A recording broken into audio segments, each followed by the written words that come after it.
The office was dead silent, like a tomb with fluorescent lights. My fingers hovered above the keyboard, not typing, just floating there, as if pressing a single key might send everything crumbling down. I wasn't working. Not really. The spreadsheet on my screen hadn't changed in hours. Numbers blurred together like the promises I used to believe. Stable, predictable, comforting lies that used to mean something. It was nearly 9:30 p.m.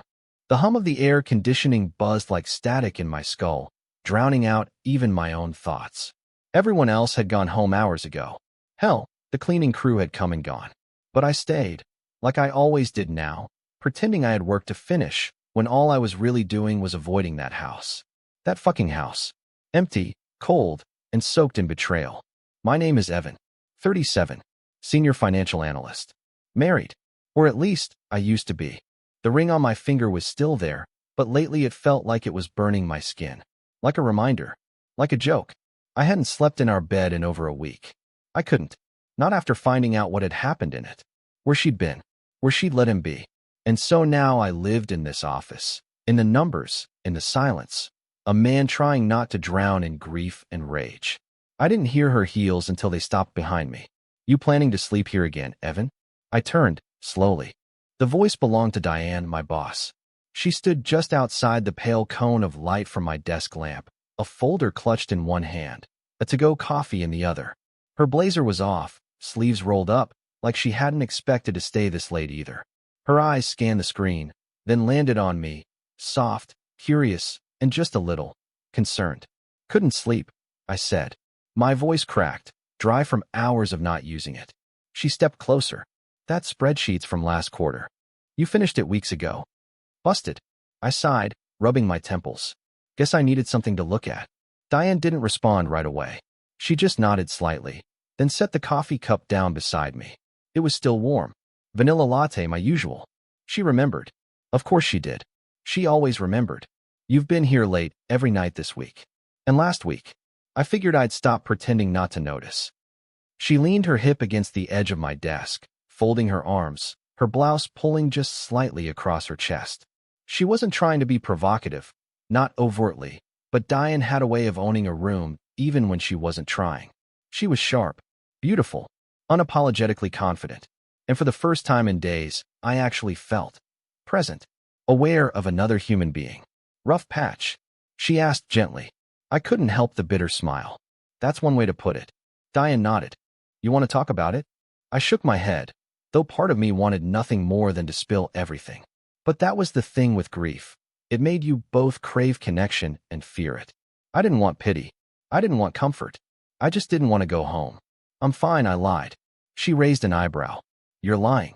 I chuckled, and it felt unnatural, like my face wasn't used to smiling anymore. Come on, she said. Let's go. I blinked. Go. She held up the folder. I was going to take these home to review, but I could use a fresh perspective. Let's hit the conference room. Order some takeout. Call it a brainstorming session. Diane. No excuses, she said, already turning toward the hallway. You're not doing anyone any good burning yourself out like this. Come on, Evan. You need to talk. Or eat. Or just not sit here staring at spreadsheets like a ghost. I hesitated, then stood, my legs stiff from sitting too long. As I followed her down the hallway, a strange flutter hit my chest. Not attraction, not yet. Not even hope. Just movement. Like the first breath after being underwater for too long. The conference room was empty, its glass walls overlooking the glowing skyline. Diane flicked on the lights and set her files on the sleek wooden table. She moved around with easy confidence, pulling out chairs, already reaching for her phone. Thai or Chinese? She asked, looking up. Thai. She nodded. Good choice. You're officially in charge of picking the dishes. I sat down across from her. The room was big enough to make two people feel far apart. But something in her energy made it feel smaller. Safer. She handed me the menu from her phone, our fingers brushing, just briefly. Nothing intentional. But still, it lingered. As I scrolled, I glanced up. Diane was watching me, but not the way a boss watches an employee. More like a woman studying a man. Noticing the bags under my eyes. The way I tapped my thumb against the table. The way my wedding ring sat crooked on my hand. Thanks, I said quietly. For what? For not asking too many questions. She smiled, and it wasn't the tight, professional smile she wore in meetings. This one was softer. Real. I'll ask them later. We both laughed, and it echoed off the glass walls, startling in its sincerity. Maybe this was what healing looked like. Not forgiveness. Not even clarity. Just moments. Small moments when the pain loosened its grip long enough for you to breathe. Diane stepped out to place the order, leaving me alone with the city lights. I looked at my reflection in the glass, tired, haunted, older than I remembered being. But still here. Still breathing. I didn't know it then, but tonight was going to be the first of many turning points. And it all started with an empty desk, and someone who finally saw me sitting there. The conference room was still, hushed, like it was holding its breath. The low hum of traffic from the street below drifted in through the windows, mingling with the muted clatter of Diane's heels as she walked back and carrying 2 bottles of mineral water. She placed one in front of me, the other at her seat, then sat down across from me and opened the folder she'd brought. For a moment, we did what we were supposed to do. She talked about a new portfolio projection, flipping through charts, using her pen to tap against trend lines and revenue forecasts. I nodded, made the right noises, asked 1 or 2 half-hearted questions. But we both knew this wasn't about numbers. Her eyes kept flicking to mine, searching for something. Pain, maybe. Or recognition. I couldn't tell. You really haven't said much, she said after a while, setting her pen down and folding her hands. And don't say it's because you're tired. You've been tired for weeks. I'm fine, I said. It came out flat. Practiced. Bullshit, she said, too gently for it to sting. She leaned forward slightly. Evan, you don't have to tell me everything. But I've been through a version of what you're going through. Maybe not exactly, but enough to know that silence can drown you if you sit in it long enough. That got my attention. I looked at her, really looked at her. Her expression wasn't soft out of pity, it was knowing. Measured. She wasn't just my boss in that moment. She was a woman who'd stood in the wreckage of something, too. What happened? I asked before I could stop myself. Her lips curved, but it wasn't a smile. More like the beginning of a confession. 2 years ago, my ex blindsided me with a divorce petition. Said he'd been feeling distant for months. Turns out the distance had a name and a corner office at his firm. I winced. I'm sorry. Don't be. He did me a favor. Eventually. There was a quiet pause between us, heavy but not uncomfortable. I still feel like I'm the only idiot in the world who didn't see it coming, I said. You're not. We sat in silence again, both letting the air settle. The food hadn't arrived yet, and neither of us was really focused on the work we'd pretended to be discussing. I didn't mean to keep staying so late, I said eventually. It just felt easier, being here, pretending I had something urgent to finish. I know. Her voice softened. But that's not sustainable. You need space to actually process. Process what? That my wife's been fucking someone else for 6 months? There it was. Raw. Out in the open. Diane didn't flinch. She didn't rush to fill the silence.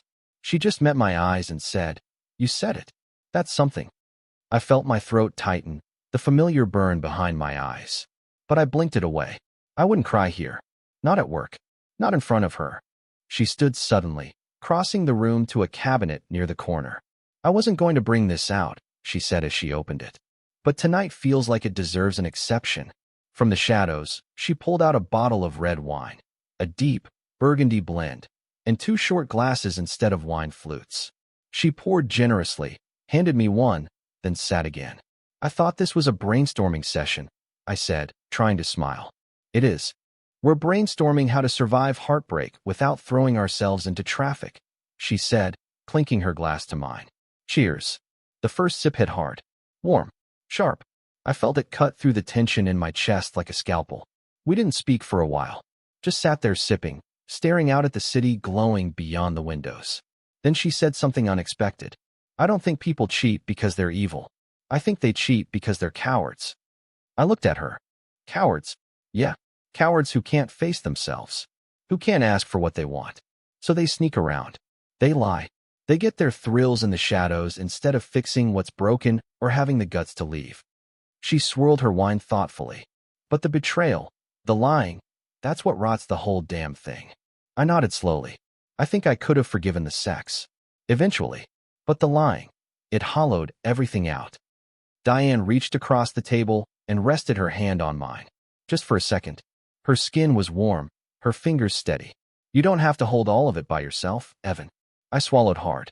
Her touch lingered like a balm. Not romantic, not yet. Just human. Grounding. Before I could speak, the door to the conference room creaked open. Hope I'm not late, a voice said, light, playful, with a lilt of curiosity. Diane turned with a smile. You're right on time. The woman who stepped in was tall, confident, and effortlessly stylish. She had a long coat draped over one arm and carried a small purse in the other.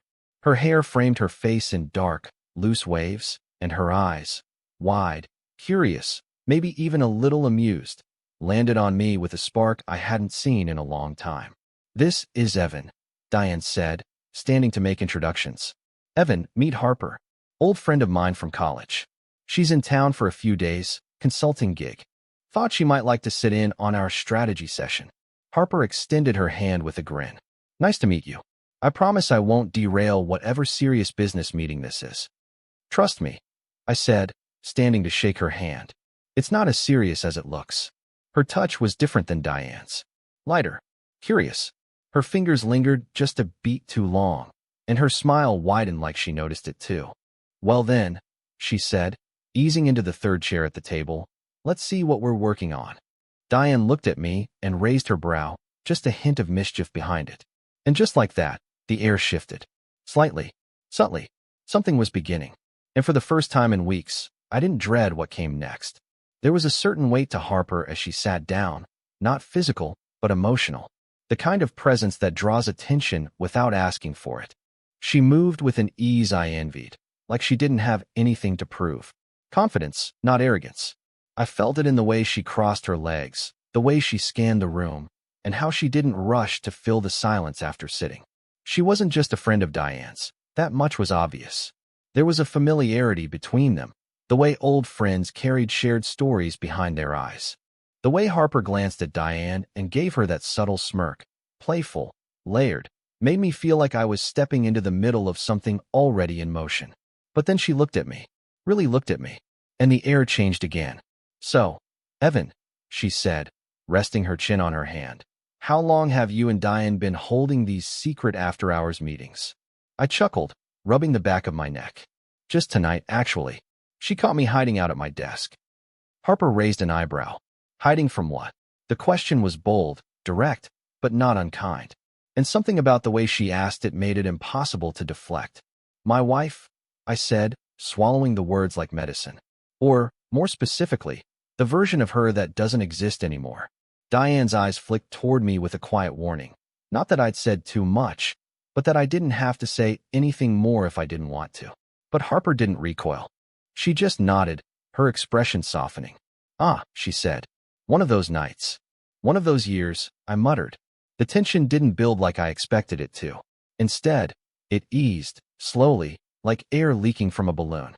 Well, Harper said, grabbing a napkin and unfolding it with unnecessary ceremony. I may be emotionally useless, but I'm excellent with takeout. She pulled a white carton closer to her and took a bite, letting out a soft, approving sound. Diane watched her with a grin, and I caught it, that flicker between them. Maybe it was nothing. Maybe not. So what's your role in all this? I asked her, curious. In the heartbreak? Or the takeout? Either. She smiled. I'm just the unqualified consultant brought in for morale support. Technically, I'm here on a short-term project with Diane's firm. Financial restructuring for a healthcare client. But tonight, she gestured to the wine, the food, the dim conference room. Tonight I'm here for the ambience. You two always drink wine in the office. I asked, smirking. Only when we sense a man's on the edge, Diane replied dryly. Very funny. I'm serious, Harper said, laughing lightly. There's something comforting about working late in a place that usually feels sterile. Makes it feel like the rules don't apply. I couldn't argue with that. The room, all glass walls and steel edges, had somehow shifted from a professional cage to something warmer. More human. Maybe it was the food. Maybe the wine. Or maybe the company. Diane leaned back in her chair, glass in hand. You should have seen Harper during her last visit.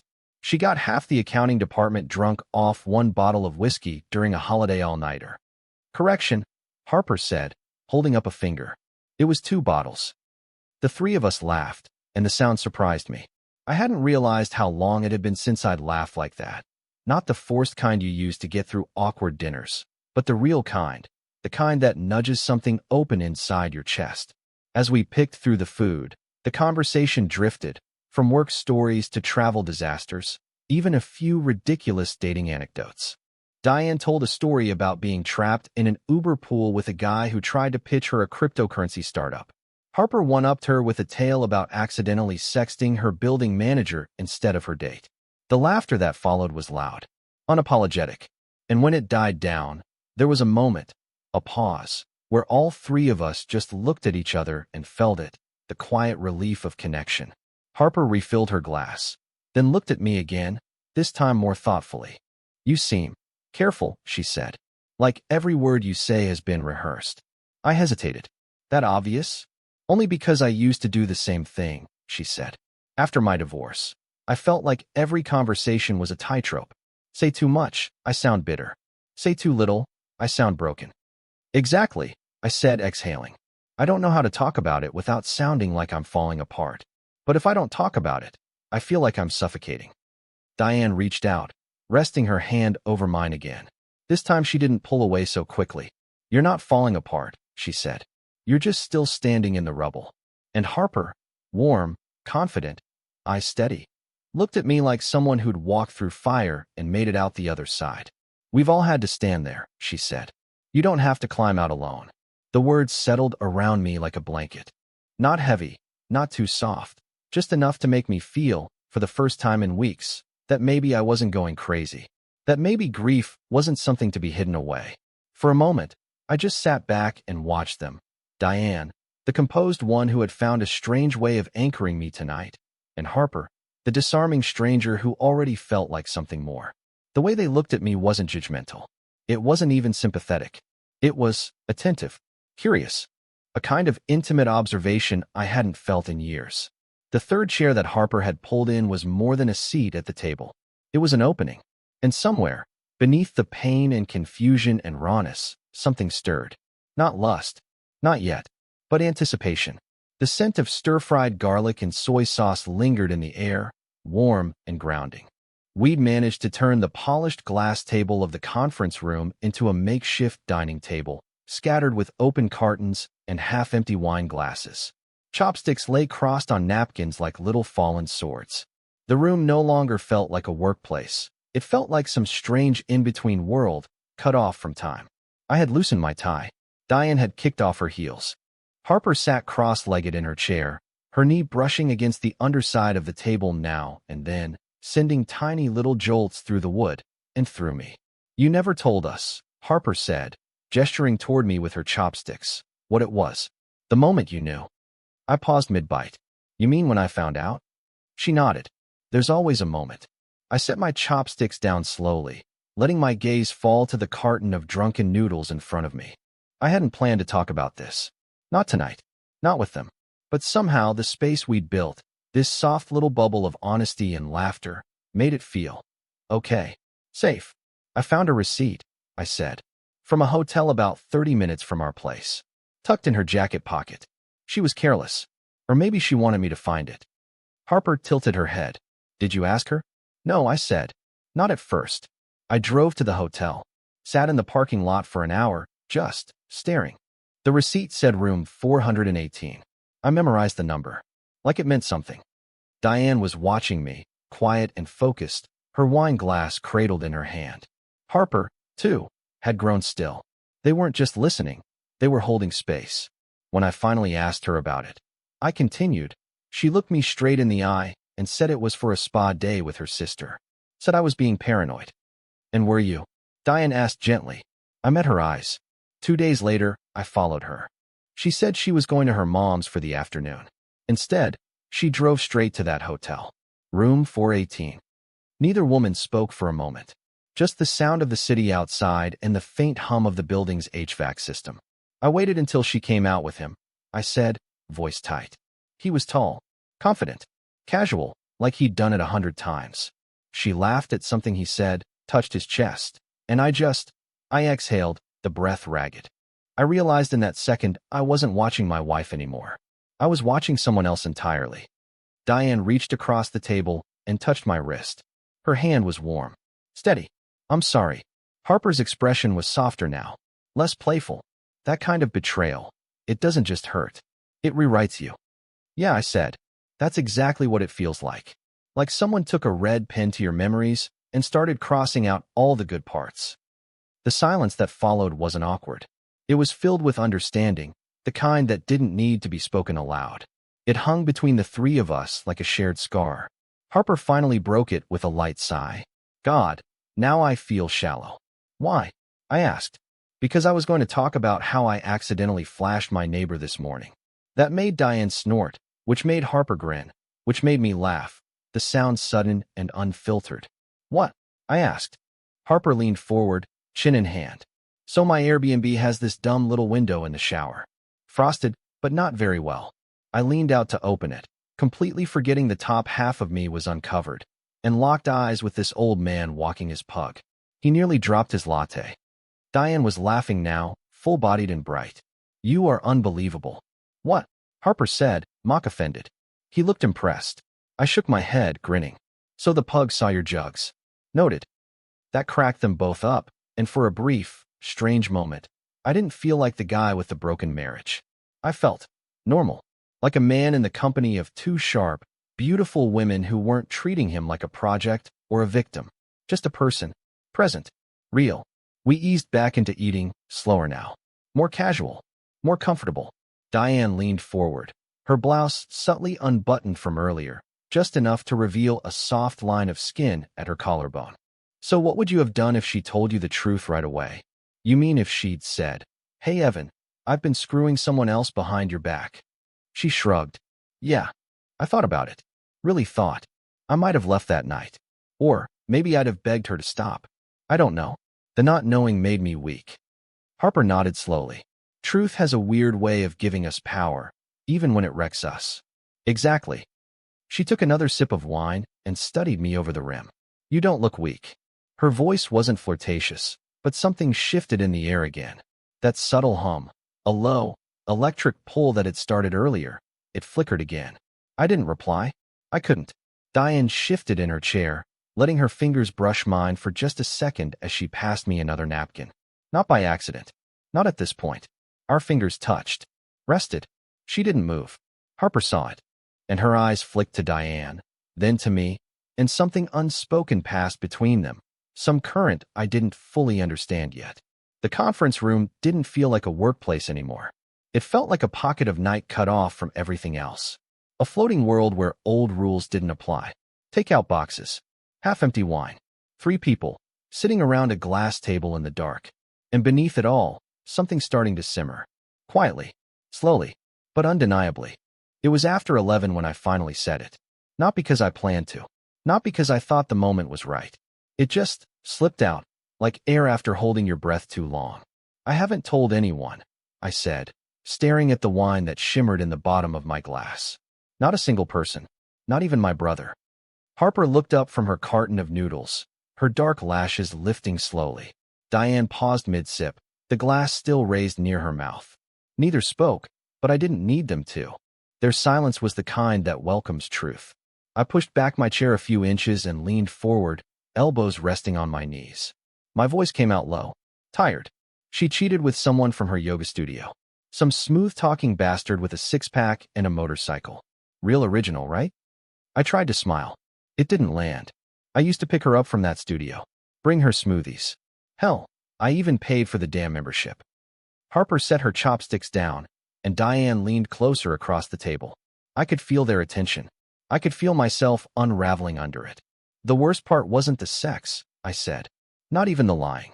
It was realizing how far gone she already was. Like, the version of her I loved had been gone for a while. I just didn't notice. There was no pity in their faces. Only recognition. Maybe a little grief of their own. Harper spoke first. It's a special kind of hell, isn't it? That moment when you realize they've already said goodbye to you in their head. Diane's voice followed, softer, and they just didn't have the courage to say it out loud. I nodded slowly. She cried when I confronted her. Said she didn't want to hurt me, but she needed to feel alive again. Like I was a coma she had to wake up from. That was the first time Diane touched me that night without hesitation. She reached across the table, her hand slipping over mine. Firm, warm, steady. Her fingers curled around mine. Not for sympathy, not for drama, just connection. She's a coward, Diane said. Needing something doesn't mean you destroy the person who gave you everything. There was a pause. Then Harper, whose presence had been light all evening, even playful, let her mask slip. Just for a second. I walked in on mine, she said suddenly, her voice like glass. My husband. On the couch. With someone I thought was a friend. I looked up, and Harper's eyes weren't wet, but they were different. Sharper. Dimmed by memory. He told me it was a moment of weakness, she said. As if a moment could fuck up 5 years of my life. As if his mistake was just a misstep, not a landslide. And your friend? I asked. She gave a bitter smile. Unfriended. Erased. Blocked. Deleted. Every version of the word. And still she shows up in my dreams sometimes. There was something naked about her now. A kind of beauty that comes with letting your guard down completely. The Harper who had joked about flashing her neighbor was still there. But this version, this raw honesty, it hit different. It pulled something deeper from me. She said I didn't make her feel wanted. I said that I was too safe, too stable. Diane squeezed my hand. Since when is stability a flaw? She wanted danger, I said, my voice hollow. Thrill. That spark you're supposed to feel with someone new. Harper tilted her head, watching me. Have you ever cheated? The question stunned me. I opened my mouth, closed it again. No, I said finally. Not once. Even when I wanted to. Even when things got bad. Harper didn't flinch. But you thought about it. I nodded. After I found out, yeah, I wanted revenge. I wanted to feel what she felt. To make her jealous. Make her hurt. And? Diane asked. I looked between them. I couldn't go through with it. It just felt empty. The silence that followed wasn't cold. It was thick. Charged. Harper leaned back in her chair, her fingers lightly brushing the rim of her wine glass. So what now? You just let it sit there? The betrayal, the rage, the sadness, just simmering under your skin? No, I said. I'm done simmering. I'm done pretending I'm okay. Tonight was the first time I didn't feel like I was walking around in a corpse of a life. Diane's eyes softened. You're not dead, Evan. You're healing. That's messy. It doesn't follow a script. There was a beat. Then Harper stood. She didn't say anything, just walked around the table, slow and measured, until she stood behind me. Her hands rested lightly on my shoulders, and I felt her thumbs press down. A quiet, grounding touch, the kind that said I see you more than words ever could. I didn't move. I couldn't. Diane stood too, walking around the other side. She crouched in front of me, resting her palm on my knee, looking up at me with steady calm. You don't have to carry all of it alone anymore, she said. Harper leaned down slightly, her breath brushing my neck. And you don't have to punish yourself for being the one who stayed loyal.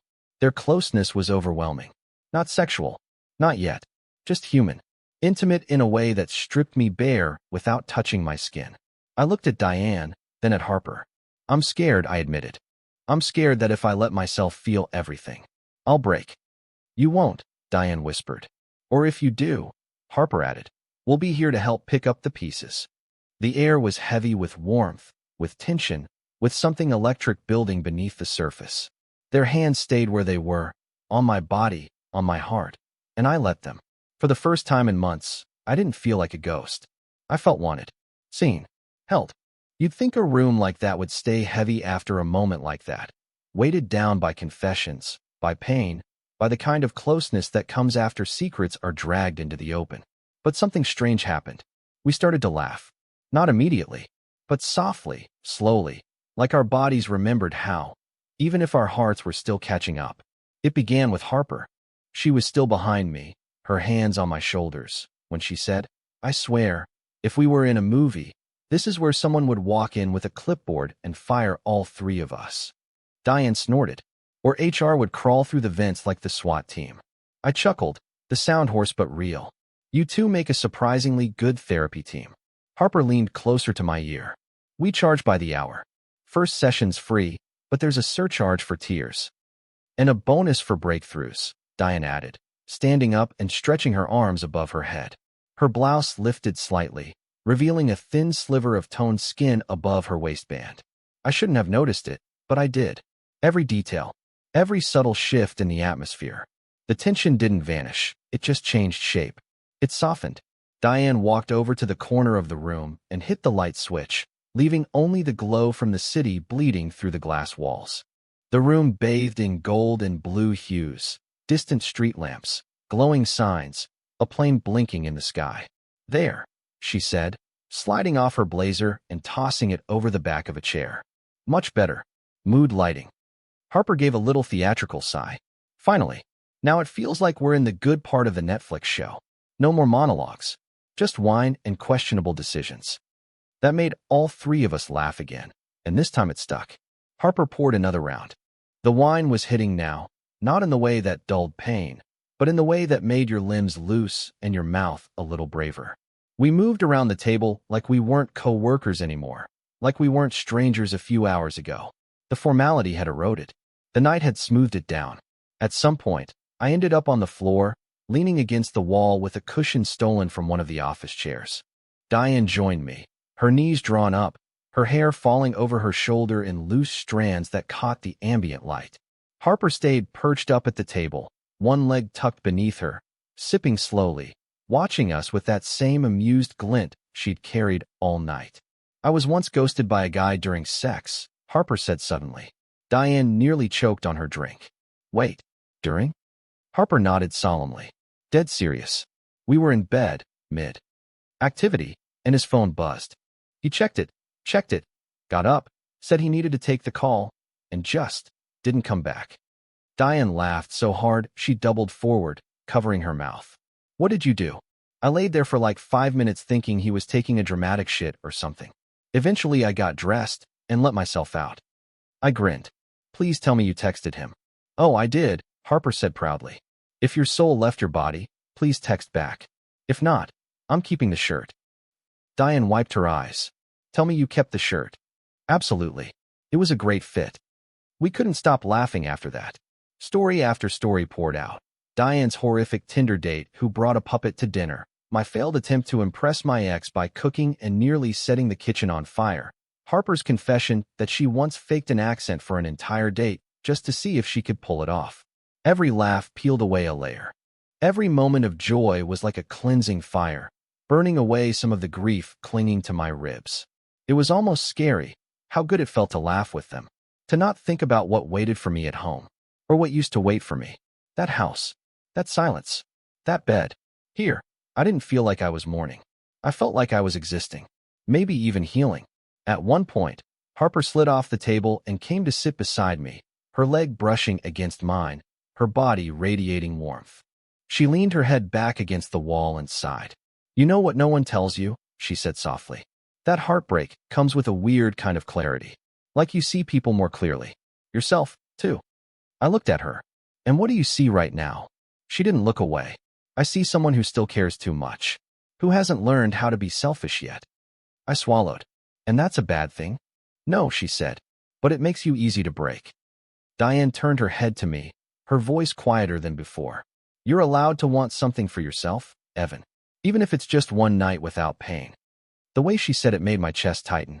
Not from sadness. From awareness. That something in this room, in them, was starting to crack open the part of me I thought I'd buried. You two are dangerous, I murmured. Harper smirked. You say that like it's a bad thing. Diane leaned closer. It's only dangerous if you run from it. There was a pause. Then Harper said, voice barely above a whisper, what if, just for tonight, none of us ran? And there it was. That shift. The laughter faded into silence again, but this time it was loaded. Not heavy, not painful, but thick, buzzing, expectant. We didn't touch. Not yet. But the space between us was charged now. The kind of quiet that hums with possibilities. For the first time in weeks, I didn't feel broken. I felt seen, desired, included. And something inside me, something that had been dormant for far too long, stirred. Not out of revenge. Not out of desperation. Out of hunger. Not just for sex. Not just for touch. But for the reminder that I was still alive. I don't remember when the air changed. Maybe it was Harper's voice. Low, velvet soft in the dark. Maybe it was Diane's eyes, watching me like she was memorizing something she hadn't known she'd want to keep. Or maybe it was something simpler, quieter, like the way silence began to feel more intimate than anything else we could have said. The laughter had faded. The jokes were done. All that was left was three people sitting too close in a room that no longer felt like work. Harper shifted beside me, her shoulder brushing mine. Not by accident. It lingered, stayed, the fabric of her sleeve warm against my arm. She didn't move. Neither did I. Diane hadn't said much in the last few minutes, but I could feel her presence like gravity. She was on my other side now, curled into the corner of the floor with her legs tucked beneath her, glass cradled in both hands. Her hair had loosened completely, cascading down in thick waves. She wasn't the version of her I knew from boardrooms and quarterly reports. She was softer, less composed, but no less powerful. And then it happened. Harper reached for the takeout container between us, her fingers brushing mine. We both paused. It wasn't the accidental kind of touch. Not this time. Her hand didn't jerk away. Mine didn't either. Her skin was warm, her fingers light but steady, a deliberate slide that barely grazed the back of my knuckles. A flicker of static passed between us, sharp and precise. She took the container, her eyes catching mine for just a second too long. Her smile was small, a little crooked, a little dangerous. She knew. Diane shifted closer. I could hear the soft drag of fabric as her knee touched mine. This wasn't coincidence. This was movement. Subtle, gradual, but unmistakable. Something was unfolding. Quietly, Diane leaned her head against the wall, her gaze following the city lights beyond the glass. "You ever think about how easy it is to become invisible?" she asked. I turned to her. "What do you mean?" "In relationships," she said, still watching the skyline. "You give. You support. You become the dependable one. And then one day, they stop seeing you. Until you're just part of the furniture," Harper added, voice low. "I think," Diane said, finally looking at me, "people forget how to touch someone like they mean it." That landed heavier than anything else that night. Touch. Real, intentional, human touch. The kind that didn't just say "I want you," but "I see you." Her eyes didn't leave mine as she set her glass aside and slowly reached out, her fingertips brushing the side of my jaw. Light. Testing. Her nails grazed my skin, and I forgot how to breathe. "Is this okay?" she asked, just above a whisper. I nodded. My voice wouldn't come. My body was already answering for me. Harper watched, her lips parted slightly. She didn't interrupt, didn't flinch. If anything, she leaned in closer, as if the electricity passing between Diane and me had pulled her into the current. Diane's fingers trailed down my neck, slow and thoughtful, before she let her hand fall away. But the absence of her touch only made the space between us tighter. Harper tilted her head. "You ever miss being touched just because?" I looked at her. "Every day." She nodded, like she'd known the answer. Then, carefully, she reached for my hand and slid her fingers between mine. Not rushed, not performative, just presence. I stared down at our hands, hers delicate but confident, and then up at her. The city lights made her eyes glow gold at the edges. "I'm not trying to fix you," she said. "I just don't want you to feel forgotten anymore." Diane shifted again, moving closer so that her knee pressed against my thigh, and her hand came to rest on my other arm. Her voice, when it came, was soft and deliberate. "You deserve to be touched without having to earn it." Something in me cracked. Not loudly, not painfully, just opened. They weren't seducing me. Not exactly.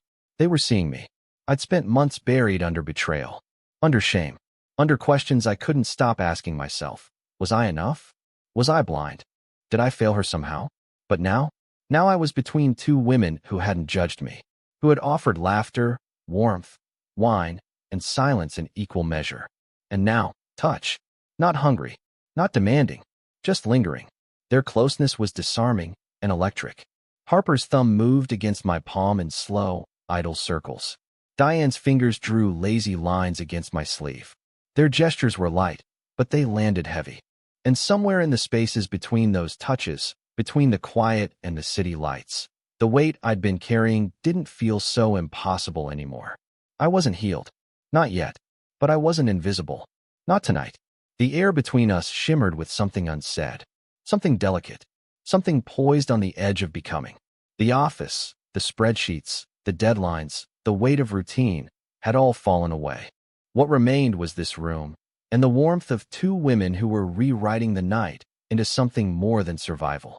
I didn't know what would happen next, but I knew I didn't want the night to end. It was almost midnight when the last echo of footsteps faded outside the glass walls. The janitorial staff had gone. No more distant hum of vacuums. No muffled conversations in the hall. The building, once humming with fluorescent energy, now rested in stillness. And still, none of us moved to leave. Harper stood slowly, stretching, her silhouette backlit by the city's glow. She walked to the door of the conference room and rested her hand on the handle. For a moment, I thought she might be about to leave. Instead, she turned the lock. The soft click echoed through the silence. Deliberate, unapologetic. She looked over her shoulder at us, one brow slightly raised, her voice quiet but clear. I don't want this to be interrupted. The way she said this didn't need clarification. Diane met my gaze. She didn't speak. She didn't need to. There was understanding in her expression. Permission. Maybe even agreement. We were past the point of pretending this was a work night. Harper came back slowly, her heels clicking softly against the floor until she slipped them off and crossed barefoot to us. She sat again, this time beside Diane, her legs folding beneath her in one graceful motion. The air had changed again. No longer warm and playful. No longer filled with confession and comfort. Now it buzzed. The kind of tension that makes your skin hypersensitive, like even the air brushing over you might be too much. Or not enough.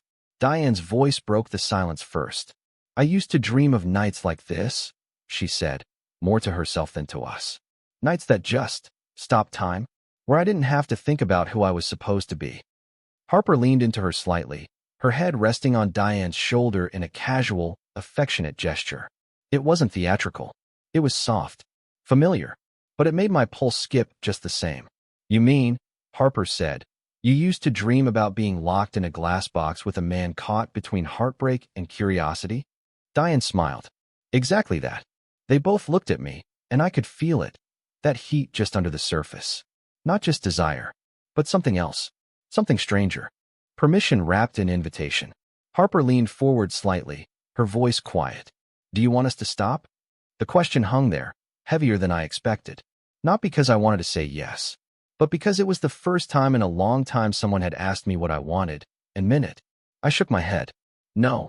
Harper didn't smile. She just nodded. And then her hand, slow, deliberate, reached for my thigh. Not possessive, not greedy.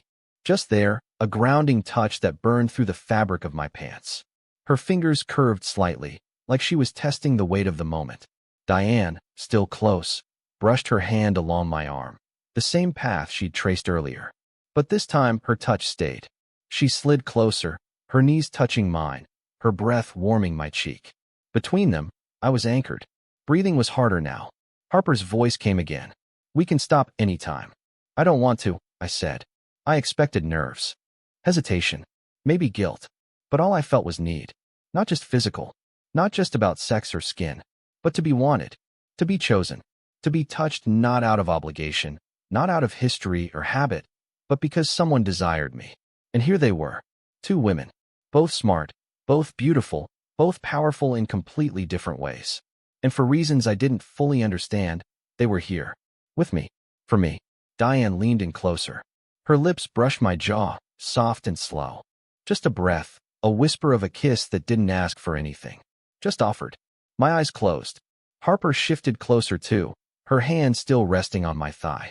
I could feel her watching me, feel her curiosity laced with something more primal. And then her voice, breathier this time, asked something so simple, it took my breath away. When's the last time someone made you feel good without asking for anything back? I opened my eyes. Their faces were close, inches away. The light from the windows painted their skin in amber shadows. Their expressions weren't hungry, weren't urgent. They were present. They were here. I don't know, I said. Maybe never. Diane kissed me then. It wasn't rushed. It wasn't a movie kiss, all teeth and heat. It was deliberate, her lips soft, her hand against my cheek, holding me like I was worth being held. My hand moved instinctively to her hip, and she leaned into it, her body molding to mine with ease. And then Harper kissed me too, not in competition, not as a challenge, but as a continuation. her lips brushing the edge of my jaw, then down to the base of my neck, sending a jolt down my spine that made my breath hitch. We didn't speak. There were no lines to recite, no roles to play, just motion, just touch. 3 people in a locked room, suspended in a moment that didn't belong to the past or the future, only the now. The walls around us were glass, but it didn't matter. We were hidden in plain sight. And for once, I didn't feel broken. I felt alive. I don't know when I stopped thinking. Somewhere between Diane's lips pressing into mine and Harper's fingers tracing down the side of my neck, the noise inside my head finally quieted.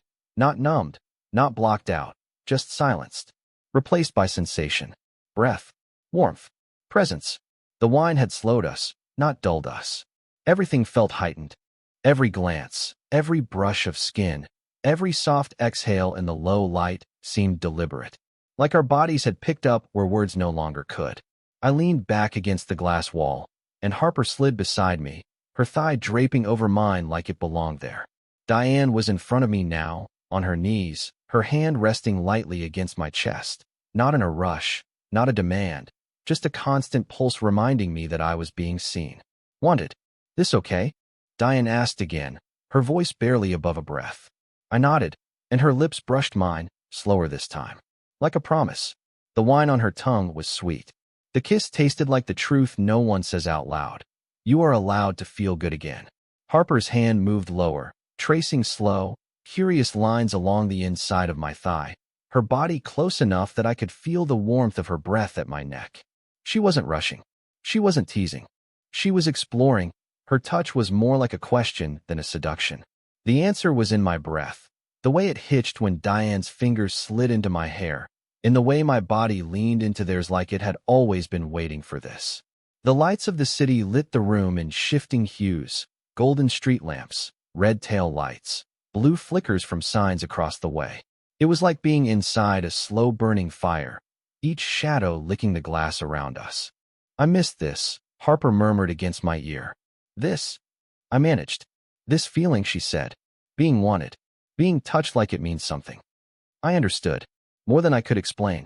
It wasn't just sex we were hovering near. It was something deeper, some mix of grief and healing and hunger for something real. Something that made you feel like your skin belonged to you again. Like your body wasn't just the shell of someone else gave up on. Diane's hand slid under my shirt, lifting it over my head, and Harper helped pull it the rest of the way off. They weren't rough. They weren't shy either. Their touch was reverent, curious, almost like they were rediscovering something I didn't even realize I'd lost, the right to be touched, to be admired, to be desired. God, Harper whispered as her palms spread over my chest. She really didn't see you, did she? I didn't answer. My mouth was on Diane's again, her tongue slow and seeking, her fingers tracing the curve of my shoulder with a tenderness I hadn't felt in years. Harper leaned in beside us, her lips brushing against the line of my jaw, then my throat, her breath hot, her mouth just open enough to make my heart pound harder. The room was silent except for the soft sounds of contact, breath against skin, lips parting, hands sliding against fabric and flesh. And then Diane said it, so softly I almost missed it. You're not just filling a void, Evan. I opened my eyes. She was watching me. We want you, she said. Not what's left of you. You. Harper nodded, her hand slipping lower, slow, her lips ghosting the corner of my mouth as she whispered, You don't need to earn it. Just take it. I wasn't prepared for how much that would hit me, because one had always come with conditions. My marriage had been full of qualifications, negotiations. She wanted me until I was too tired, until I was too quiet, until I wasn't exciting enough anymore. But here, in this room, with these 2 women, one had no disclaimers. Their hands didn't hesitate. Harper shifted, straddling my lap slowly, her body close enough that I could feel every inch of her through her clothes. Diane's fingers traced my lower back, and her lips brushed across my collarbone, slow, sensual, but never rushed. They didn't tear at me. They unwrapped me, layer by layer. They guided me back to my body, back to a place where touch wasn't negotiation, it was connection. Harper's breath hitched as I pulled her closer, my hands sliding along her waist, feeling the way she moved against me with a rhythm that wasn't just about lust. It was about comfort, familiarity, like our bodies were remembering something ancient. Diane leaned in, her hands brushing Harper's hip, and for a second, their eyes met over me. A glance full of history, understanding, and something unspoken. There was something between them too. I could feel it. Maybe not a relationship. Maybe not a romance. But a knowing. A closeness that had been there before tonight, and was deepening by the second. And somehow, I wasn't outside of it. I was part of it. A man who had once been betrayed, now held by two women who weren't trying to fix him, only feel him. My body reacted to their closeness, but more than that, my soul did. Because this wasn't a performance. It wasn't about revenge. It was about belonging. Diane kissed my shoulder again, her breath warming my skin. "We can stop," she whispered. But I didn't want to stop. And they didn't either. Because tonight wasn't about forgetting pain. It was about making space for something else. The moment it turned, really turned, was so quiet I almost missed it. Harper was still in my lap, her body warm and soft and real. Diane was beside me, her fingers tangled in my hair, the scent of her perfume clinging to the air between us like the memory of something intimate. And then, I don't know who moved first. Maybe Harper shifted just slightly, pressing her hips down with the softest grind that made my breath catch. Maybe it was Diane's mouth brushing the shell of my ear, her whisper so light it didn't register as words, just heat. But it happened. Whatever fragile thread had been holding us back, courtesy, caution, fear, it snapped. And we gave in. Diane's hand slid down my chest and underneath the waistband of my pants in one fluid motion. Her palm pressed over me with purpose, but not impatience. Like she wanted to remind me I was still here, still capable of being touched, of being wanted, not in theory, but in flesh. Harper's mouth was on mine now. More than a kiss, it was a release. Weeks of silence, months of rejection, all the weight of betrayal that had collected under my skin cracked wide open the moment her lips parted for me. Her tongue found mine, slow and sensual and absolutely deliberate. I let my hands move, over her thighs, up her back, learning the shape of her with reverence, like memorizing a language I hadn't spoken in years. She gasped against my mouth when I squeezed gently at her hips, her body shifting higher to straddle me more firmly, the fabric between us suddenly feeling like too much. Diane's voice came from beside me, low and full of heat. "You have no idea how long it's been since I've wanted to touch someone like this." I turned, kissed her, and her response was immediate. Her mouth hungry, her fingers digging into my back, nails dragging in a way that made my skin jump. She tasted like wine and want, and something older, something aching. Harper laughed softly, breathlessly, as Diane leaned in and kissed her too. Not awkward, not experimental, but fluid. Familiar. And watching it, feeling it, being in it. It lit something inside me that hadn't burned in so long I'd forgotten it was even there. They moved together, like they'd done this before. Maybe not with each other, maybe not in this exact way, but the trust between them was real. Tangible. Harper reached across me and undid the top few buttons of Diane's blouse, her fingers brushing the bare skin beneath. Diane's breath hitched, just the smallest sound, but it made my heart hammer. She looked at me while Harper slid the fabric aside. "You okay?" I nodded. Couldn't speak. My mouth was dry, and my body was fire. Harper's voice was silk. "You can touch us too, Evan. You don't have to hold back." So I didn't. I let my hand trace along Diane's side, her shirt half open now, revealing the soft swell of her breast beneath black lace. She arched into my palm, and Harper's body rocked against mine with quiet need. The conference room, this sterile, corporate box, had become a sanctuary, a confessional, a place of absolution, where touch replaced guilt and pleasure replaced shame. Diane's bra came undone beneath my fingers, and her breath caught in my ear as Harper kissed down my throat, her hands slipping under my waistband to join Diane's. My back arched off the wall. They touched me, together, and I forgot who I'd been before this moment. The heartbroken husband, the ghost in his own house. He wasn't here anymore. Only I was.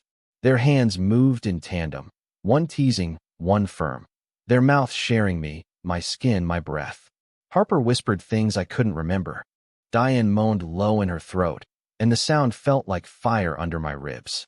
When I finally reached for Harper's shirt and pulled it over her head, she gasped softly, arching forward, letting me see her. Not just her body, but her trust. Her offering. My hands trembled as I touched her. I didn't want to ruin it. Didn't want to take without giving something back. You're not taking, Diane whispered. You're receiving. Let us give this to you. And so I let them. Harper guided my hands down her waist as Diane kissed the side of my neck, her teeth scraping lightly, sending heat spiraling through me. Their rhythm, their breath, their touches, it was all too much and not enough. I wanted more. I wanted all of them. They moved together like they'd rehearsed it, but I knew they hadn't. This was instinct. Desire meeting desire, grief meeting grace. Their mouths found each other again, right there in front of me, and I watched as they kissed, soft and deep and unhurried. And then they turned that energy back to me. I don't remember when my pants came off. I just remember Diane's hand replacing Harper's, her grip tighter now, firmer, more confident.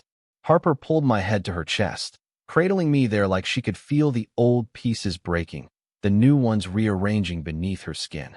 I moaned into her, my body trembling, every nerve awake. Diane's voice was in my ear, telling me I was beautiful, telling me I was allowed to feel good, that I deserved to. No one had said that to me in years. Not like this. They took turns, teasing, touching, kissing, until I was panting, my hands clutching at their hips, their waists, my mouth chasing skin, breath, salvation. And then, like they'd both felt it at the same time, they slowed. Let the moment hover. Let the tension build to the edge of something neither of us had fully said out loud. Harper looked down at me, her voice low. Do you want this to be everything it can be? I nodded, and she smiled. Then let go. The first thing I noticed was the light. Not the buzzing overhead fluorescents. They'd stayed off all night, but the soft, creeping blue-gray of dawn filtering through the glass walls. The city outside had changed, its neon buzz dimmed to a tired glow. Office towers stood in quiet reverence, their windows like blank eyes reflecting a world just beginning to stir. Inside the conference room, it was still. The air was warm with breath, with the remnants of something unspoken but deeply felt. Our bodies were tangled loosely, half-draped in discarded clothes, surrounded by the chaotic aftermath of a night that felt impossible. Takeout containers pushed to the side, pillows askew, a single wine glass tipped over on the table, red bleeding into a stack of reports. Harper stirred first. She was curled under my arm, one leg thrown over mine, her cheek resting against my chest. Her hair was a wild halo, dark and soft and smelling faintly of wine and skin. She blinked slowly as the light touched her face, then looked up at me, not with panic or confusion, but something quieter, calmer, a sleepy half-smile. Morning already? She murmured. Barely, I said. My voice was rough with sleep. We beat the sun. She nestled closer, sighing. Feels like a dream. Diane was on my other side, still half asleep, her back to me, but her fingers loosely threaded through mine. She shifted at the sound of our voices, stretching gently before turning over, her eyes blinking open, sleepy but alert in the early morning haze. For a moment, none of us spoke. We just lay there, three bodies wrapped in silence, surrounded by the hum of the world waking up around us. It didn't feel dirty. It didn't feel like cheating, or sin, or chaos. It felt earned. Diane sat up slowly, reaching for her blouse, pulling it across her bare shoulders with a soft rustle of fabric. Do you regret it? I asked before I could stop myself. She looked over her shoulder, pausing. No, she said. Not for a second. Harper propped herself up on one elbow, the sheet barely covering her chest. Wouldn't take it back if you paid me. I let out a slow breath. I don't know what to do with all this. Diane smiled softly. You don't have to do anything yet. We don't need a label, Harper added, brushing her fingers through my hair. We don't need answers.